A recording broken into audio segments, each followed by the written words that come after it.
ಶಾಂತಿ. ದಿನಾಂಕ ಆಗಿದೆ 5/1/2026.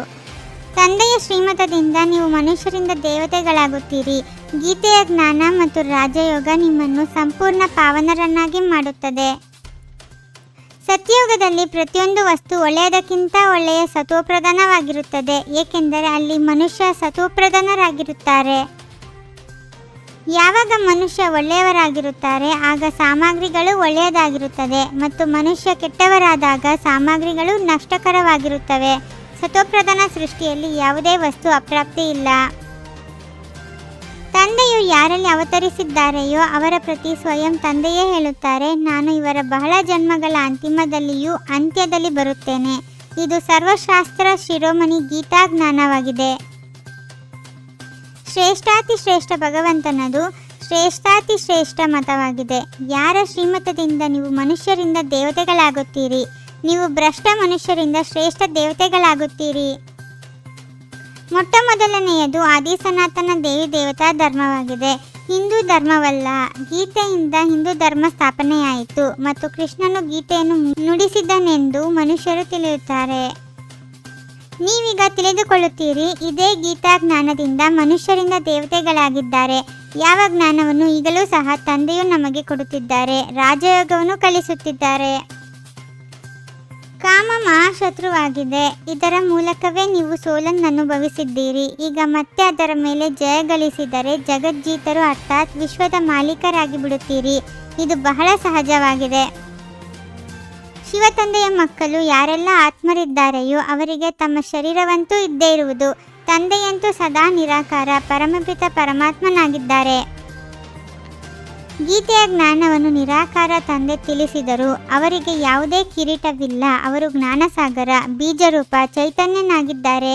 ನೀವು ಸಹ ಚೈತನ್ಯ ಆತ್ಮರಾಗಿದ್ದೀರಲ್ಲವೇ? ನೀವೀಗ ದೇವಿ ದೇವತೆಗಳಾಗುತ್ತಿದ್ದೀರಿ, ದೈವಿ ಗುಣಗಳನ್ನು ಧಾರಣೆ ಮಾಡಿಕೊಳ್ಳುತ್ತಿದ್ದೀರಿ. ಮೂಲ ಮಾತೇ ಇದಾಗಿದೆ, ದೈವಿ ಗುಣಗಳನ್ನು ನಾವು ಧಾರಣೆ ಮಾಡಬೇಕು.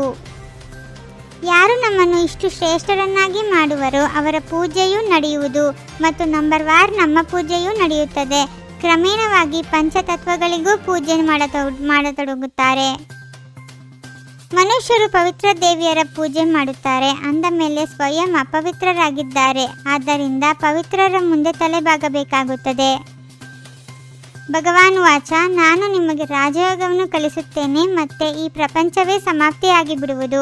ಶಾಸ್ತ್ರ ಇತ್ಯಾದಿಗಳೇನೂ ಉಳಿಯುವುದಿಲ್ಲ. ನಿಮಗೆ ಈ ದೇವಿ ದೇವತೆಗಳ ಪೂರ್ಣ ಚರಿತ್ರೆ ಭೂಗೋಳವೂ ತಿಳಿದಿದೆ. ಇವರು ಪವಿತ್ರ ಪ್ರವೃತ್ತಿ ಮಾರ್ಗದ ಪೂಜ್ಯರಾಗಿದ್ದಾರೆ. ಈಗ ಪೂಜಾರಿ ಪತಿತರಾಗಿದ್ದಾರೆ. ಸತ್ಯಯುಗದಲ್ಲಿ ಪವಿತ್ರ ಪ್ರವೃತ್ತಿ ಮಾರ್ಗವಿರುತ್ತದೆ. ಇಲ್ಲಿ ಕಲಿಯುಗದಲ್ಲಿ ಅಪವಿತ್ರ ಪ್ರವೃತ್ತಿ ಮಾರ್ಗವಿದೆ. ನಂತರ ನಿವೃತ್ತಿ ಮಾರ್ಗವಾಗುತ್ತದೆ. ಅದು ಸಹ ಡ್ರಾಮಾದಲ್ಲಿದೆ. ಅದಕ್ಕೆ ಸನ್ಯಾಸ ಧರ್ಮವೆಂದು ಹೇಳಲಾಗುತ್ತದೆ. ನಮ್ಮದು ಇದು ತಲೆ ಕೆಳಕಾದ ವೃಕ್ಷವಾಗಿದೆ. ಈ ಪ್ರಪಂಚದಲ್ಲಿ ಏನೆಲ್ಲ ಜಡ ಹಾಗೂ ಚೈತನ್ಯವಿದೆಯೋ ಎಲ್ಲವೂ ಚಾಚೂ ತಪ್ಪದೆ ಪುನರಾವರ್ತನೆ ಆಗುವುದು. ನೀವೀಗ ಎಷ್ಟೊಂದು ಜ್ಞಾನಪೂರ್ಣರಾಗುತ್ತೀರಿ. ಇದಕ್ಕಿಂತ ಹೆಚ್ಚು ಜ್ಞಾನವು ಮತ್ಯಾವುದೂ ಇಲ್ಲ. ಈ ಜ್ಞಾನದಿಂದ ನೀವು ದೇವತೆಗಳಾಗಿ ಬಿಡುತ್ತೀರಿ. ಇದಕ್ಕಿಂತ ಶ್ರೇಷ್ಠ ಜ್ಞಾನವು ಮತ್ಯಾವುದೂ ಇಲ್ಲ. ದೇವತೆಗಳ ಚಿತ್ರಗಳನ್ನು ಸಮ್ಮುಖದಲ್ಲಿ ನೋಡುತ್ತಾ ಅವರಿಗೆ ವಂದನೆ ನಮಸ್ಕಾರಗಳನ್ನು ಮಾಡುವ ಬದಲು ಅವರಂತೆ ಆಗಲು ದೈವಿ ಗುಣಗಳನ್ನು ಧಾರಣೆ ಮಾಡಿಕೊಳ್ಳಬೇಕು. ಸೃಷ್ಟಿಯ ಬೀಜರೂಪ ತಂದೆ ಮತ್ತು ಅವರ ಚೈತನ್ಯ ರಚನೆಯನ್ನು ತಿಳಿದುಕೊಂಡು ಜ್ಞಾನಪೂರ್ಣರಾಗಬೇಕು. ಈ ಜ್ಞಾನಕ್ಕಿಂತ ಹೆಚ್ಚು ಬೇರೆ ಯಾವ ಜ್ಞಾನವಿರಲು ಸಾಧ್ಯವಿಲ್ಲ. ಈ ನಶೆಯಲ್ಲಿರಬೇಕು. ಒಬ್ಬ ತಂದೆಯ ಹೊರತು ಮತ್ಯಾರೂ ಇಲ್ಲ. ಈ ಪಾಠದ ಸ್ಮೃತಿಯಿಂದ ಏಕರಸ ಸ್ಥಿತಿಯನ್ನಾಗಿ ಮಾಡಿಕೊಳ್ಳುವಂತಹ ಶ್ರೇಷ್ಠ ಆತ್ಮಭವ.